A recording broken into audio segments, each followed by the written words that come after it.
Yes, the Madman is back. Now, it's a pretty, because I'm the Madman, because I'm what I think is crazy. My perception of life is a little bit off kilter. It's not quite what we were taught to believe. I'm thinking outside the box, and that is not allowed in this society. So, what I want to talk about right now is perception. Now, everybody sees life or anything, a tree, for instance, that truck right there. The perception may be different. Like an artist may see depth and colors and shadows, and a philosopher may see something built by man that could be, you know, his philosophy has given that need to have this transportation and this heavy-duty like suspension and everything that's involved in the thinking process that engineered all this. A storyteller may think, well, I can make a good story about a runaway truck that smashes through town and causes havoc.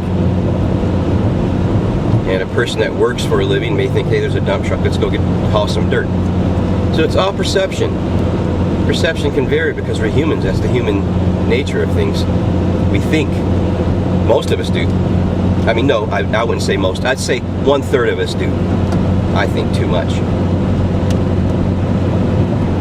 But Einstein said perception is different. He said same thing I said, when an artist or a musician sees a tree swaying in the wind, they see a composition or a movement that can't be copied. But Einstein said, I see a mathematical equation. Now, it's all perception. Now today, I'm going to pick up a person and kind of ride in with him. I'm going to try to make a little video.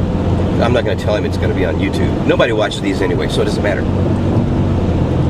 And one more thing I want to say is the mainstream media, it's all over now that they have found cesium-134 and tad of cesium-137 on the West Coast.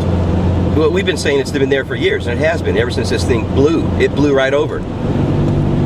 Yeah, I mean, almost immediately there was problems with the wild up in the Aleutians. There was problems with the animals, with the migratory bears and seals and things, and they were having problems back then, and now it's just compounded. And it takes years of study to actually base your theories on facts. And everybody's hesitant to do this because the nuclear energy is such a big money-making and all-encompassing industry that employs a lot of people. I don't like this curve right here, man. I almost got here before. I gotta pick this guy up. But anyway, I'm glad to see it's in mainstream, but it's not gonna matter. They're saying, oh, it's such small amounts that it doesn't, you know, man-made substance. We really haven't studied it for that long, and that it's safe. You know, you can't see it, you can't smell it. You can't see it, you can't smell it, and you can't taste it. How can it possibly be bad for you? Well, anyway, I'm going to pick this guy up, and then I'm going to talk about how there's no jobs out here. Because these guys, now, we have 2 people that we call back in our department, and both of them lost their cars over the winter. So we'll see what happens. Duck out.